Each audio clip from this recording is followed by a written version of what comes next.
what needs to be understood here? Right, it's very close to what you are saying, which is what needs to be learned from this experience. Yes. But I want to ask, I guess, does it make that much of a difference? Because it would seem that, I guess I feel it in my, I'm going to be overturned Yes. now. Okay. And, just in my experience, it seems like whether we're waking or not, it seems like. Yes. Let me answer your question. Sorry, but I'm bad at names. What is your Hashim?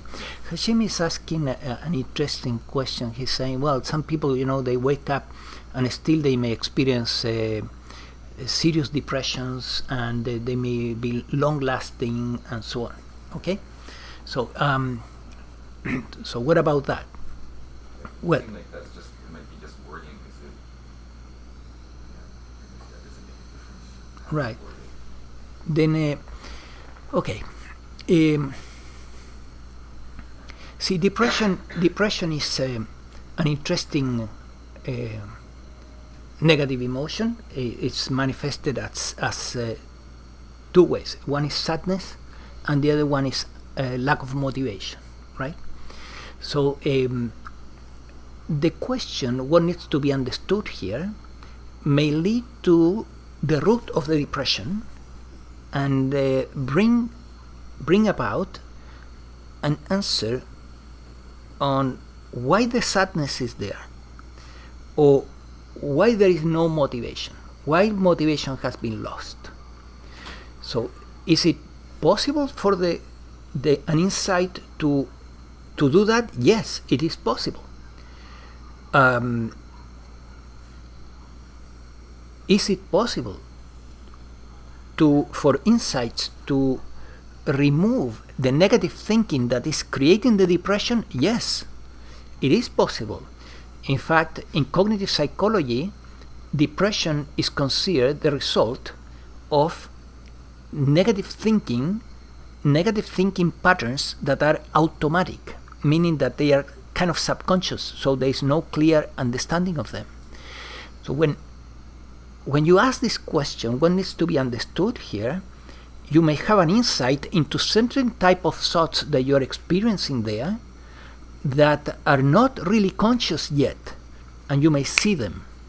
And you may see also the truth about those thoughts, meaning those thoughts are distorted, and then you will see what type of thought needs to replace that thought, a thought from a higher order.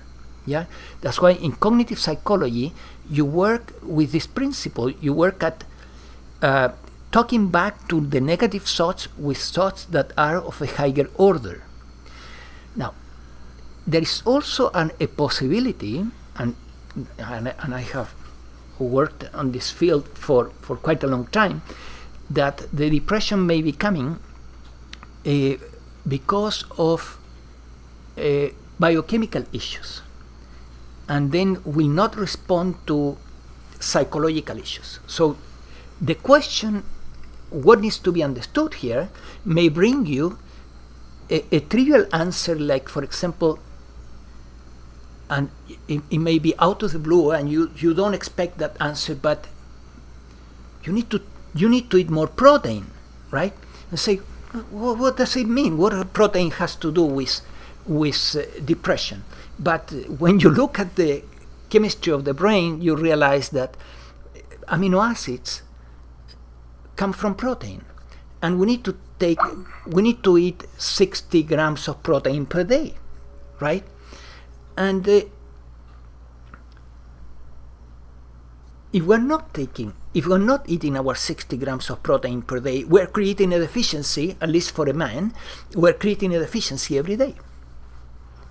And then the answer may come maybe as simple as, hey, you need to increase your protein.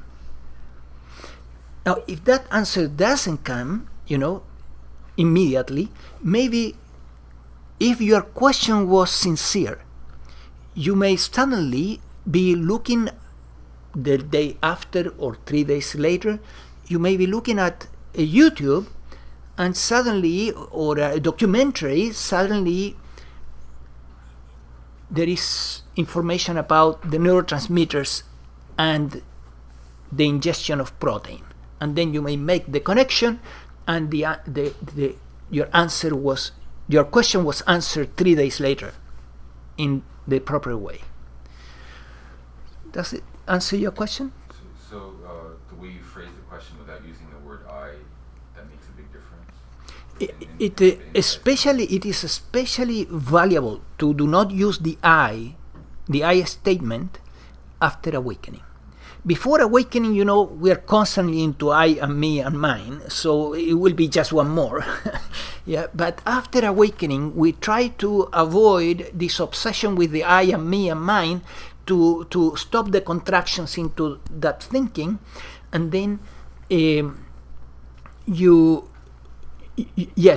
the passive voice after awakening is really helpful, because the passive voice carries the truth, while the active voice has an intrinsic lie in it that is of great significance, which is what has been binding you to the I thought, to the believing in this I, which is a story, believing that is real for, decades.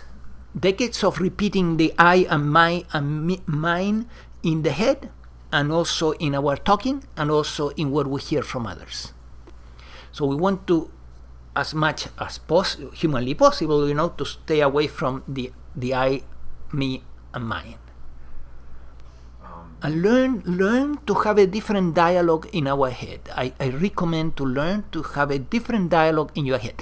Now, it may come the time that when in your dialogue, you go to the I and me and mine, but it's not believed anymore. Yeah, the awakening has become so consolidated that these words do not have any power to contract you.